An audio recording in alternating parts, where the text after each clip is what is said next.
I've got an Apollo 816 arm here. This was manufactured 11 years ago. It's got 2014 written on the sticker. Been working fine, and then just recently it started to throw an error on the board, and I believe it's related to the limit sensor. So for these to work properly, you got three things going on in here.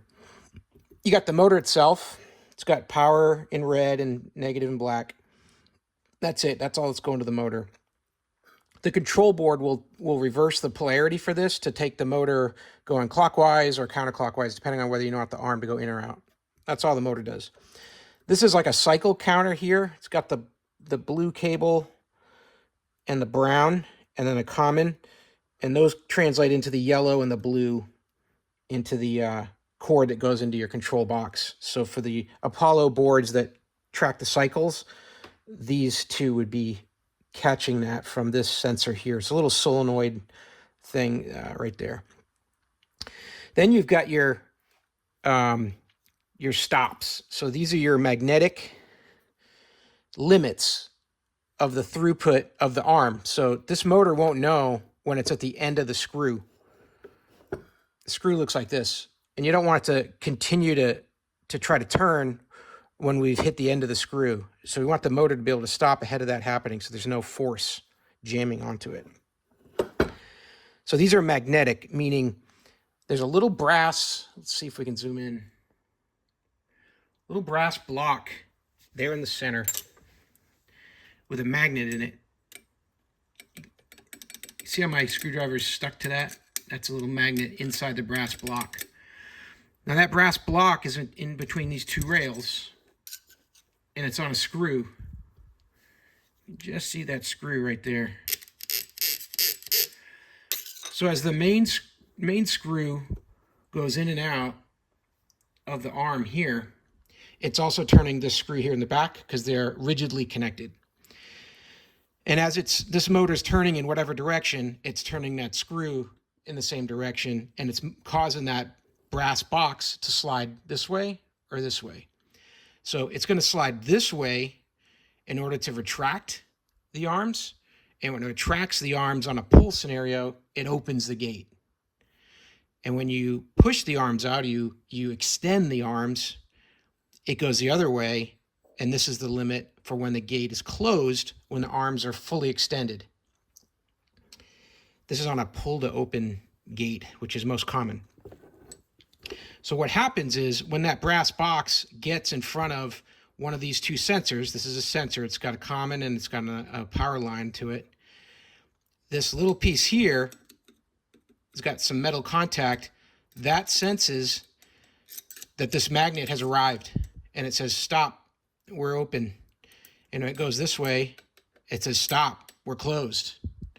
The gate is fully closed, stop the motor. And if one of these goes bad and the system doesn't know what the limits are, then it won't run, because it fears that it's gonna run out and hit the end. So we can test this, and what you'll see here is that on this whole pack of wires, this black, and one of each of these sensor leads all go to this common ground here in green. Actually, not that big black, but just these three leads. These all go to the common ground here with the green wire that goes back to your control board. Black's got its own line and red's got its own line. So what we could do is try to do a couple little tests here to figure out why this gate arm isn't working and which one of these sensors might be bad. So what I'm going to do is I'm just going to put this, I've got a magnetic tip on the end of this screwdriver here, so I can fool this one here.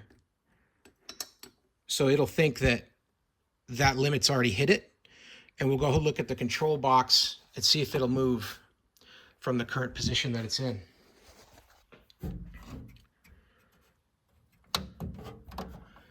So currently, it thinks the gate's open. Like, that's interesting. Let's try to close it.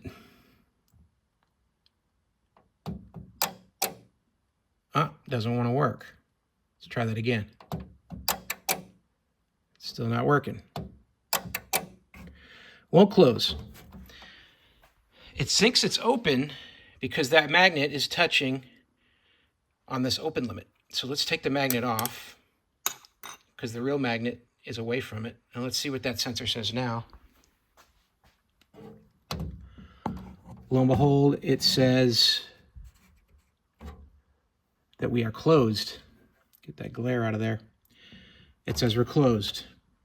So now that it says we're closed, and interestingly,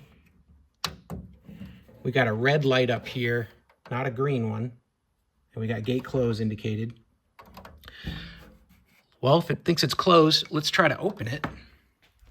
And let's see if that little brass box will move all the way over here to the open limit and leave the gate in an open state and stop when it gets to that magnet. So I'm going to go ahead now and push the open button.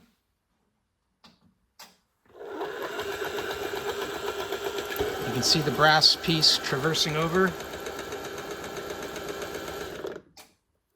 There it goes. It gets to the sensor. And here it says, hey, yep, gate is open. Get this light up. Yeah, it says gate is open, but look, now we got this amber light here. It's telling us something's wrong with this arm because this light is connected up into the arm cables there. And what it's sensing is that, hey, I know I hit the limit over here, but I don't know what's going on with this one. I didn't get any feedback that this thing was open. This thing should be open because this is closed now on this part here. So what I'm going to do, this lead here, I'm just going to completely disconnect it from the harness.